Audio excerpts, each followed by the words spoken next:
Here, take it.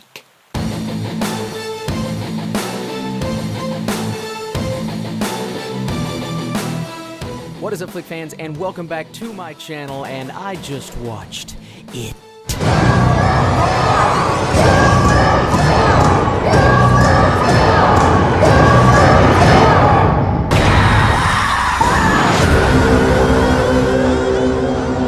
It is directed by Andy Muschietti and stars a wonderful group of kids that are going to be stars eventually, and of course, Bill Skarsgård as Pennywise the Dancing Clown.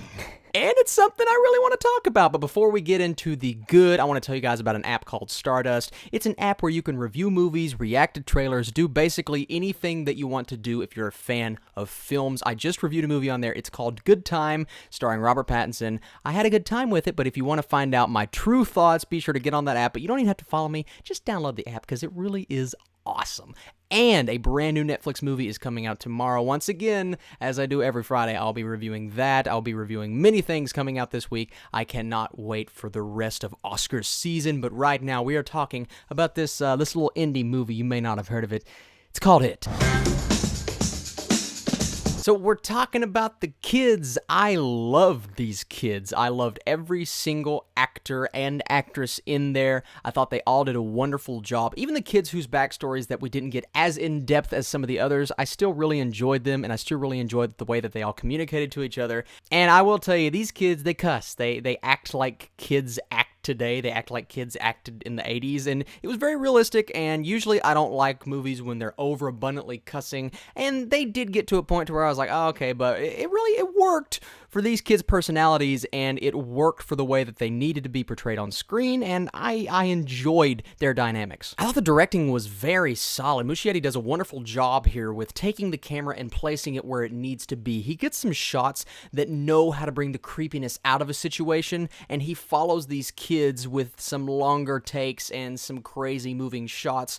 I thought he did a wonderful job, and I cannot wait to see what he does next. Hopefully, he does part 2. I also like how the story takes each individual kid and gives them a reason for being scared and gives them something to be afraid of. The thing that I love about it is it takes different forms. It's not just a clown, and that's not a spoiler, but this thing takes so many forms throughout this movie. It scares the crap out of some kids, it scared the crap out of the audience, and it does a wonderful job at bringing out the creepiness of a situation like that. But the thing that I liked about this movie most is something that a lot of people may not even take into consideration, especially a casual fan. Every single adult in this movie is filmed in a way that makes him or her seem like a villain or the creature of the scary movie. The adults here are part of the antagonists, and I believe they were handled in such a way that takes what these kids see in the adults, not the good things, but the bad things, because when you're kids, the adults try to constrain you, or they try to contain you, they're doing bad things to you, and you look at them as the bad guy. This movie takes that idea and it portrays it so well on screen. There are times when the adult characters will look into the camera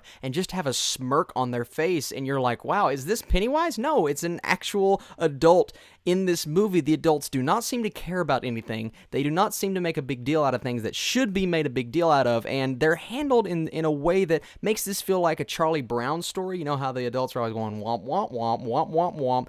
They are saying words in this, but they're all villains. They're all negative. They're all things that we don't want the kids to have to face later on down the road, and I thought that was a very interesting choice, and I thought that made the movie awesome.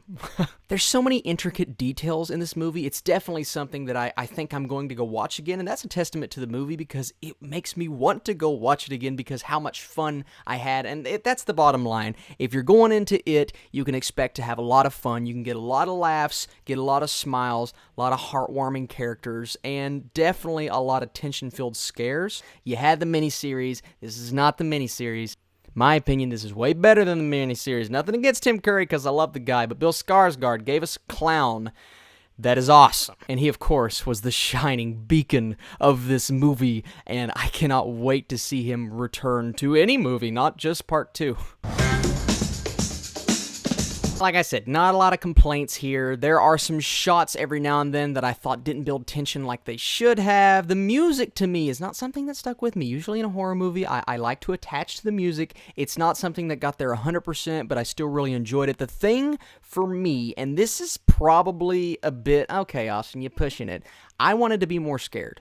I wanted to walk out feeling more nervous, feeling more on edge, feeling kind of like I did when I left the first Conjuring movie. This did not have those scares. This did not have a lot of jump scares. It did not have a lot of in-your-face scares. And not that I love jump scares, because I've never been a huge fan of jump scares, only when they're handled in a good way. And the jump scares that this movie had, there were 2 or 3 that were handled great, and the audience definitely handled them not as well as I did. Overall, I wanted to be more terrified when I walked out. And that's the only thing. The clown was great. He was funny. He was scary. But I think that was the problem for me, is he wasn't scary enough. Other than that, and other than maybe exploring the whole adults being the villains and them not caring as much as the kids thing, I thought that could have been hit upon a little bit more. That's it. That's my 2 flaws with this movie. I have 2 flaws. 2 flaws with it. That's it. So let's score this movie. I was at a bit lower of a score earlier, but the more I think about it, the more I talk about it, the more I write down about it, I think it is going to go down as one of the better horror movies of the decade. And regardless of whether or not you were as scared as you wanted to be, I think this is just an all-around Goonies, E.T., in the vein of those movies. It had that kind of vibe, and I'm going to give it an 88%. I've been giving high scores lately. I don't know what it is, but it deserves that score. It's cracking my top 10 of the year right now, and it may even be in there. I really dug this movie. But who cares what I think? What did you guys think of it? Be sure to comment your thoughts below. Thank you guys for commenting, liking, and subscribing. Like I said, find me on Stardust, find me later this week, and find some very interesting videos coming on my channel. I cannot wait to show you guys what I have in store. You guys the absolute best, and I'll catch you later.